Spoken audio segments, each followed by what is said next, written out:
All right, what's going on, guys? I'm Nick, And I'm Jeff. and we got a little episode today. We're going to be interviewing offensive Kirk Barron.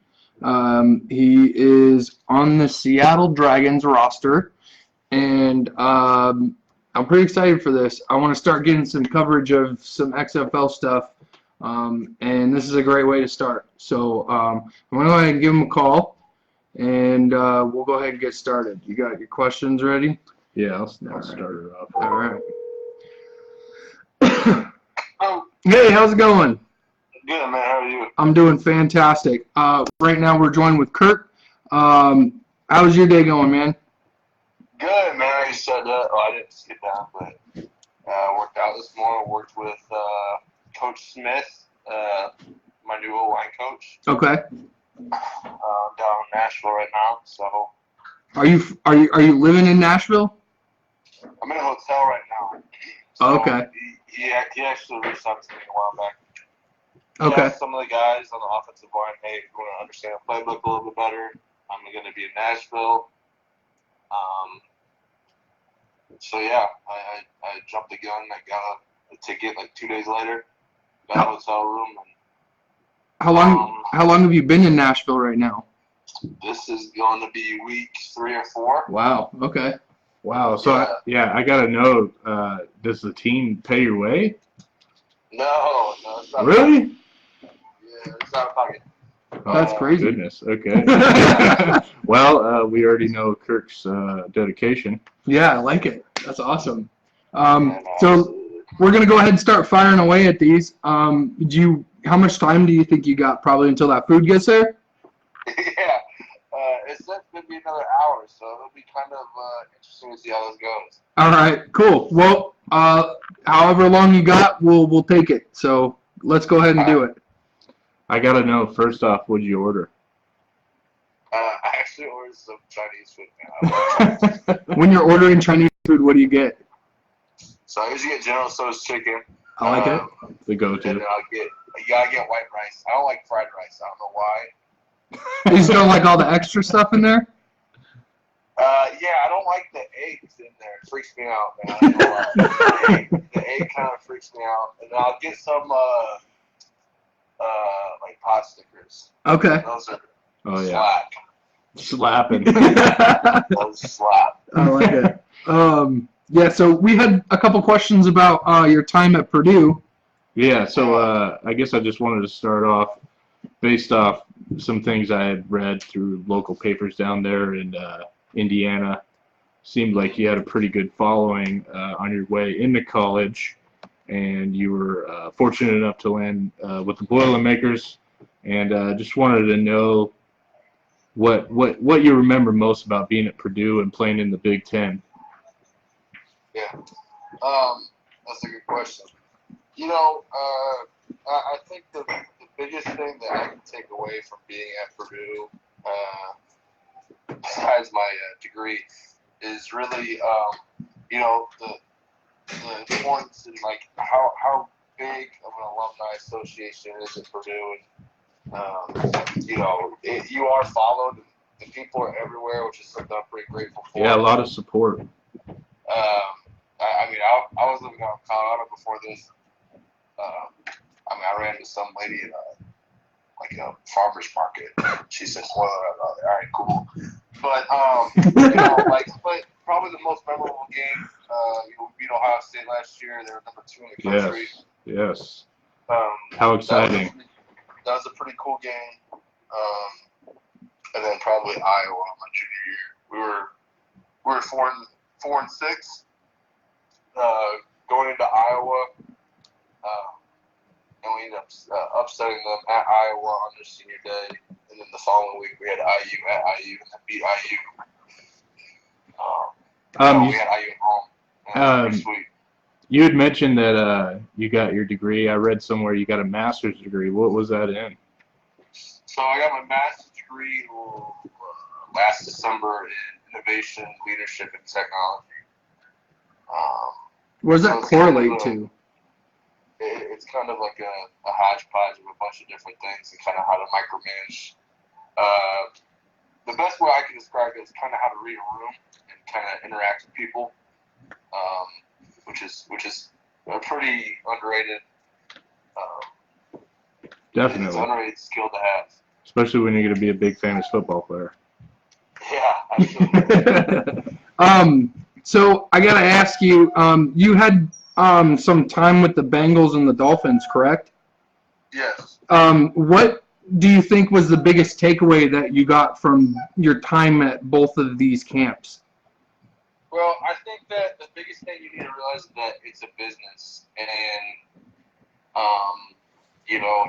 it's probably not always fair, but it's a business. People aren't going to, as much as I hate to say this as an offensive lineman, people aren't going to keep 15 offensive linemen on a roster because really there's not like a huge need for us. You got your guys that are going to be the starting five. You might travel two more. So that's 7 guys on the 53, and then maybe one more guy. Cutthroat. On the P squad, and I mean they're really looking for guys who are going to either start, or guys who play a different position who can contribute on special teams or stuff like that. So I think the biggest thing I really learned is that you have to make yourself so damn versatile. It's crazy. Yeah. If I could, I'd play nose guard too, but. Right. Right. Yeah, it's a pretty cool. I mean, it really is a business. And Right. I can't play nose guard. I'd play nose guard if I had to. So if I remember correctly, you left the Bengals. That was the latest. That was your latest NFL team. Yep. And So, I'm just curious because I'm also was an offensive lineman, and I could totally understand how you'd be a little bit expendable to an NFL team. How does that work out? I mean, you were a big enough deal to where they wrote about you in the papers as far as signing you, and how quickly did you realize that, and what happened when you guys parted ways? what was that last part of the question? I'm sorry. Just how does it work when you guys part ways? They just call you up randomly and say we've moved on, or how does that work? So when I was in Miami, I didn't get to camp. It was actually I was during OTAs. So out of college, I was just a rookie mini camp invite. So I didn't have a contract. I didn't have anything. So I was there to fight my ass off. Wow. And I actually got cut before I signed the contract. I got cut by Coach Flores at breakfast. Ooh, damn. And he said, "Listen, you had a great mini camp, but we're just not looking to sign anyone." So I actually get into a cab. I have my flight booked to go back home. Like, damn, I need to go a new direction. I need to figure something out. Get cut. I literally am handing my boarding pass to the lady, and I get a call and says, "Hey, we're gonna sign you." Wow. So the guy come pick me up. I signed the contract. 2 weeks go by.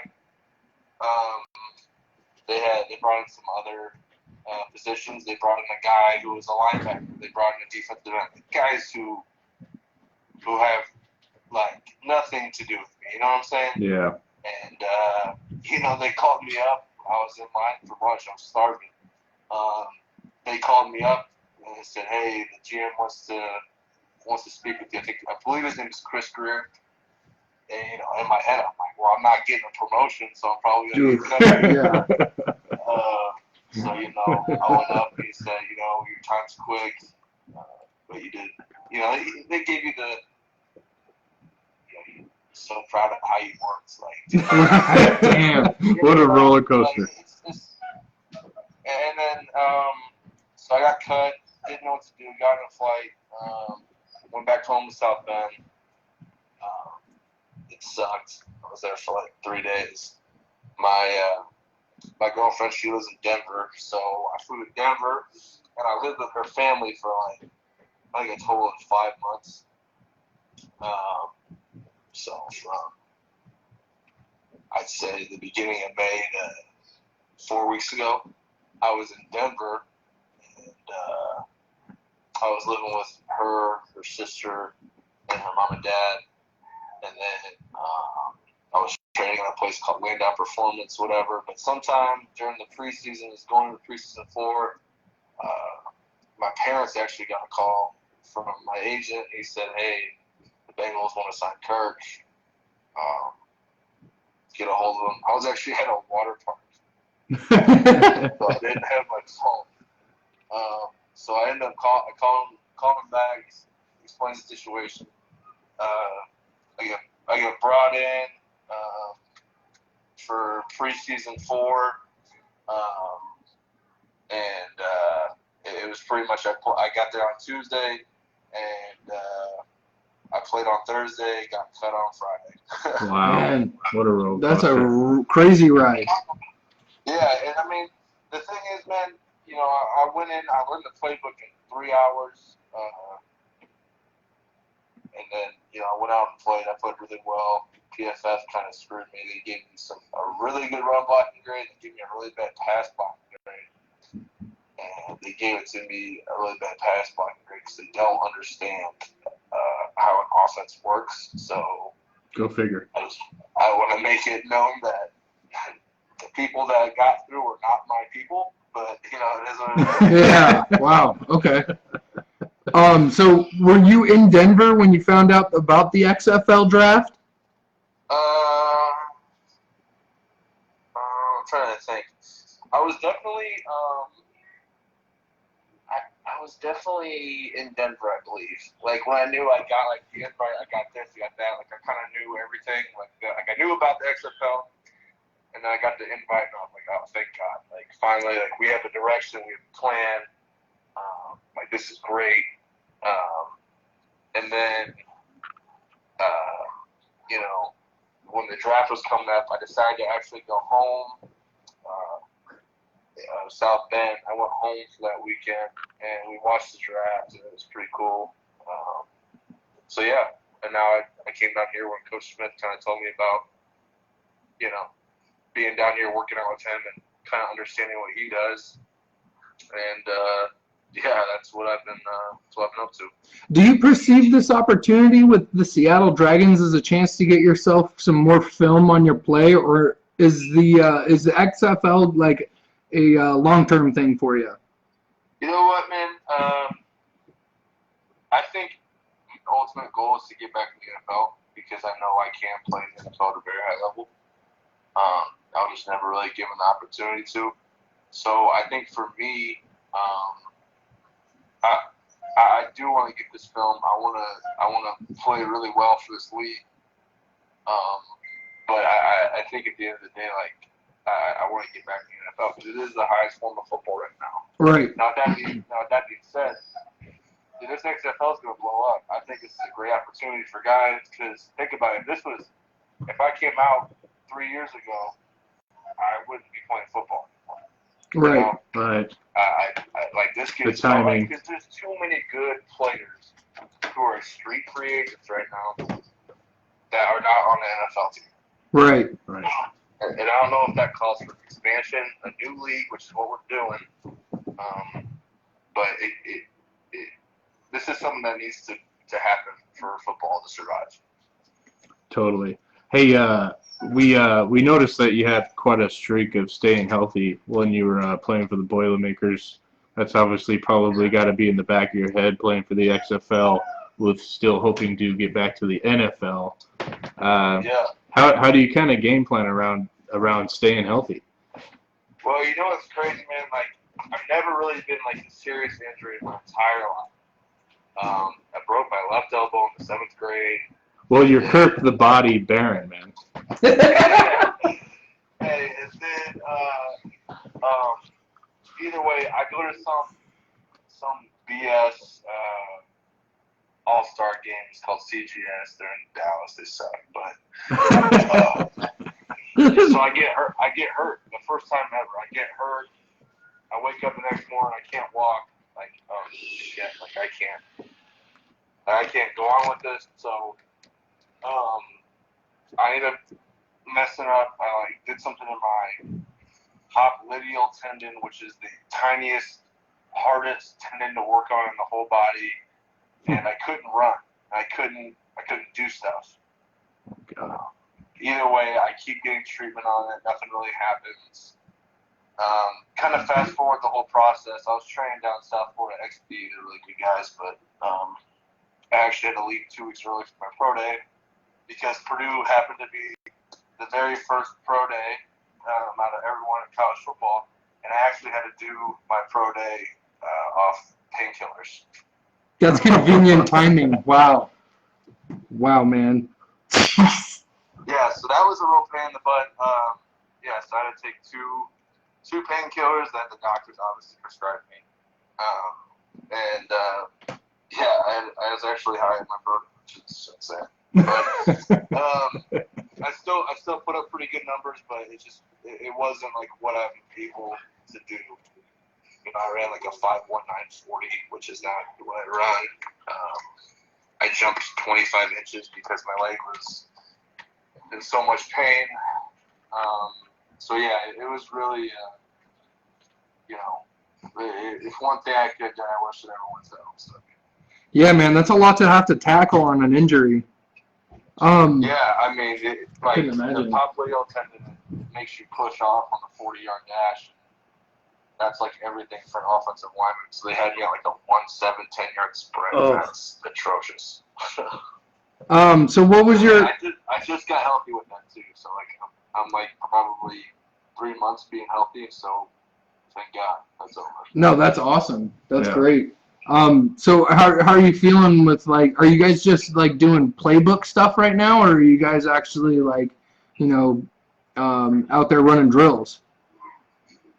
So Mondays we run drills, like we'll hit like a bag, or like we'll work a medicine ball.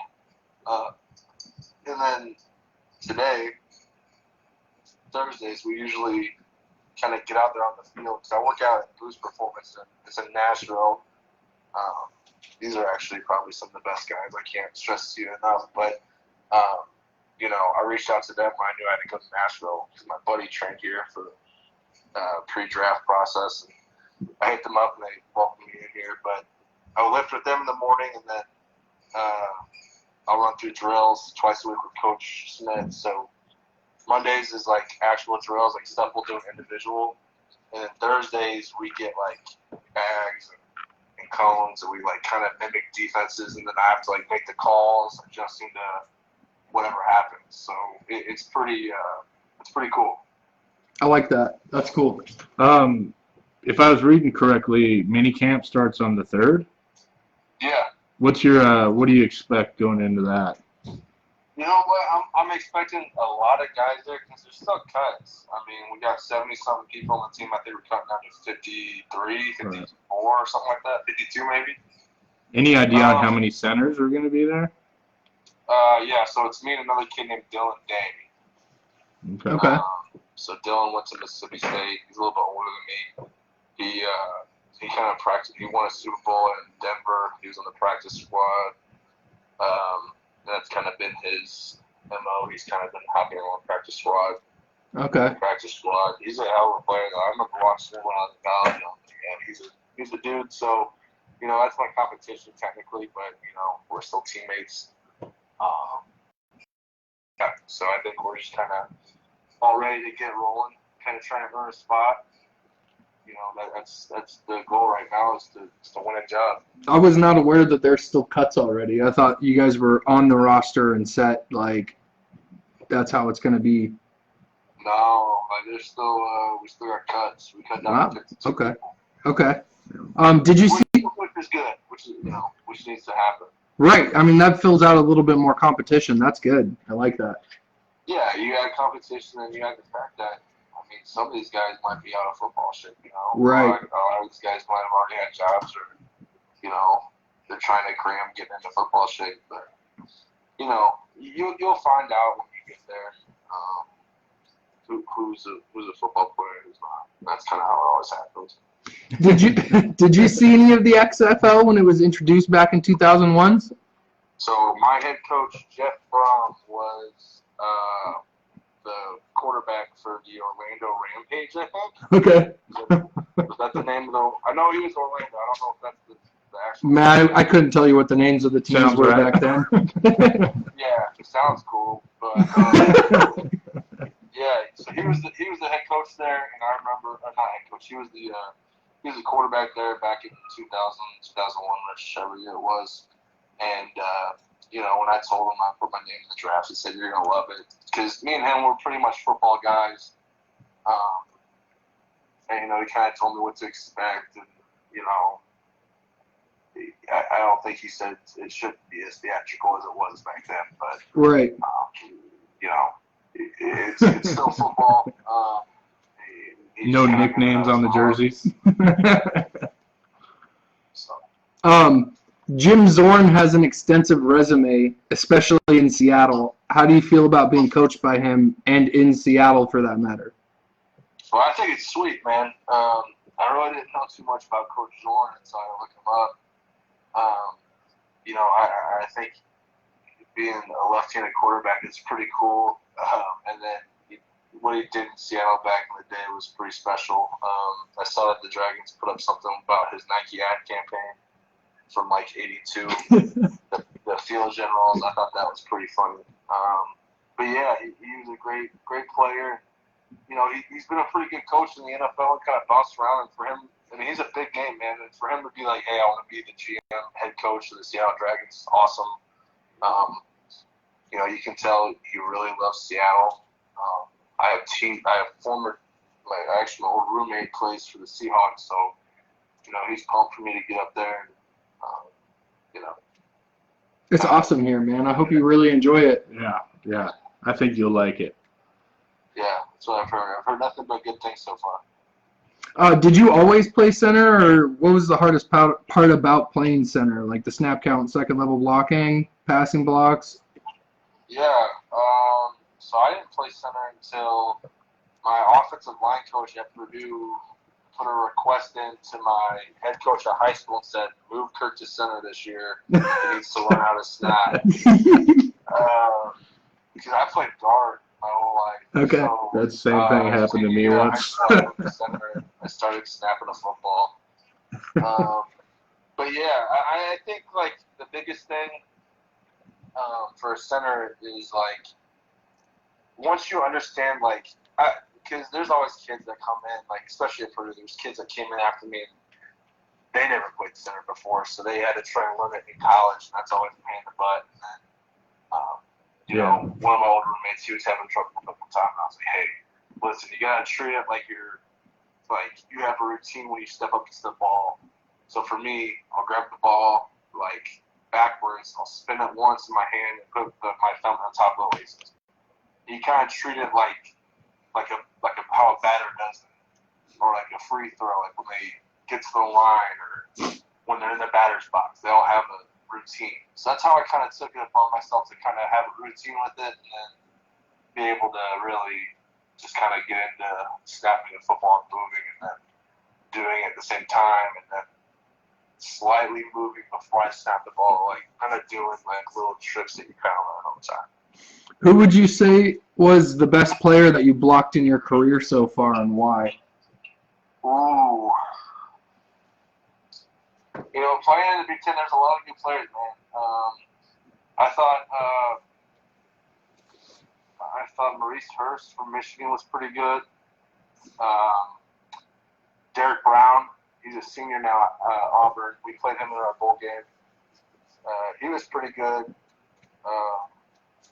We actually lost that game 63-14. But it's crazy though, because that was my best college game I ever played. Against Auburn? Yeah, and we got our butts kicked. So does that mean you blocked him well? Is that what you're saying? Yeah, no, for sure. So yeah. The hot shot SEC guy? Yeah, I should have gotten offensive MVP. Hell. Yeah, I played a little bit of center in my life, and if I had to pick one thing that would be the hardest, it would probably be the amount of second level blocking that you have to do. Yeah. And you kind of got to run a little more than most people. Yeah, that's the thing. People don't realize, when you have, it's either so if they have a 4 down front, and if they have a 3, place dies, like you gotta haul ass that second. Yeah, level. you're chasing after a very fast individual. But then it just kind of depends on the defense, man. Yeah, definitely, because some inner linebackers can be pretty fast. Yeah, no, they're yeah. Well, I don't know if I have too much more. We kind of blew through these questions a lot faster than I thought we were going to. Yeah, All he right. doesn't ramble like most. Yeah. If you end up not getting cut and still playing for the Dragons, or even if you end up somewhere else, we would love to have you on the show some more. Yeah, no doubt. I'm always open for whatever. Awesome. I hope you enjoy your Chinese food. Yeah. All right. All right. Take care. Thanks, man. Thank you. Good luck. That was cool. I like that. Yeah. All right, man. That was Kirk Barron, Seattle Dragons, and I got to know real quick. yeah, Honest opinion on the name Dragons. honest opinion on the Dragons. I feel like they could have done better. Could have done better. I don't hate it, Right. but I mean, the concept of like hashtag breathing fire kind of bugs me, but I still love it. It's go. Yeah, I'll go still Dragons. definitely be Yeah, into it. for sure. I mean, we are talking, a couple of Dragon Ball Right. Z fans here, Right. but Right. yeah, they could have did a little better there. But anyways, go Dragons. All right, guys. That's another one in the books. See you guys later.